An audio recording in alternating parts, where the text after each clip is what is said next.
Order 66, when initiated, forced all clone troopers to kill all Jedi due to an inhibitor chip hidden within their brain, and the vast majority of troops complied with total obedience, just how they were programmed to. Despite this, as we see with Rex in particular, there were levels of hesitation, even resistance in some clones. But why exactly was this, and why were the clones somewhat even fearful of this command? Now, it really does depend on the clone in question. For example, Commander Neo already held somewhat of a dislike for the Jedi, and went through with the order relatively gleefully. However, most clones, particularly commanders who spent a great deal of time with their Jedi commander, had quite a close relationship with them, one forged through fighting for years in the Clone Wars with one another.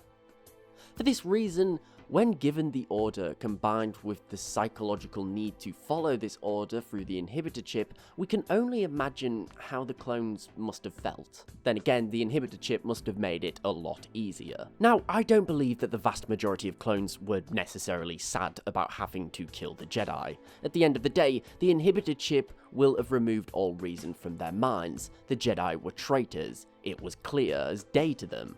And I don't believe that they were necessarily scared of the Jedi, they were trained soldiers. However, I believe there was fear and uncertainty surrounding the legitimacy of their actions. Throughout the Clone Wars, the clones were always more or less the good guys. They didn't or rarely committed acts that would be seen as overtly immoral, for example taking hostages, killing prisoners, or targeting civilian centres. However, murdering the Jedi was one thing that was arguably not right even by their standards. The clones and the Republic didn't just kill people. They had trials, court-martials. At the end of the day, the Jedi acted as an arm in the military. They served the Republic, surely they were entitled to a trial. Hell, even Maul was going to get a trial, and he's about as evil as you can get in the eyes of the Republic. So, to the clones getting this order, it might have been a shock. It was a change in how they'd acted throughout the entire war. They were now told to be cold and merciless. Not only this, but they had to consider the repercussions. Remember when Rex tries to tell Jesse and the other 501st members that Ahsoka cannot be executed because she is no longer technically a Jedi?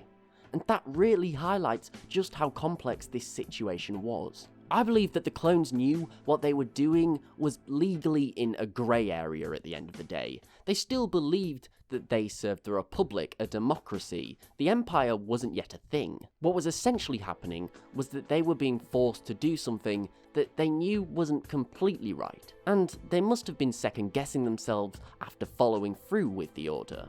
At the end of the day, what if it was a mistake? What if it was a separatist plot? Or what if Palpatine had betrayed the Republic? What would this mean for them? I mean, at the end of the day, even Droid Commander General Kalani, when ordered to shut down all of his droid units, didn't obey the order because he believed that it wasn't real. At the end of the day, if a legion of clones had wrongfully butchered the Jedi, then they would be held accountable. The entire Legion would be held accountable by the very institution that they were sworn to protect. Ultimately, if it wasn't for the inhibitor chip, it would have never gone this smoothly, and I can only imagine how difficult following this order must have been and how scared the clones will have been. Just on top of that, there must have been a lot of second guessing themselves. But what do you guys think? Do you believe that the clones hesitated, and do you believe that the clones thought what they were doing was legally grey? Let me know in the comments below. Thank you for watching, I do hope that you enjoyed. If so, please remember to like, share and sub, as it's really appreciated and it helps the channel grow. Also, don't forget to follow me on Twitter at TheLoreGuy and tick the bell for regular updates. But most importantly, thank you so much for watching. I really do hope that you enjoyed and are having a great day, and I'll see you next time.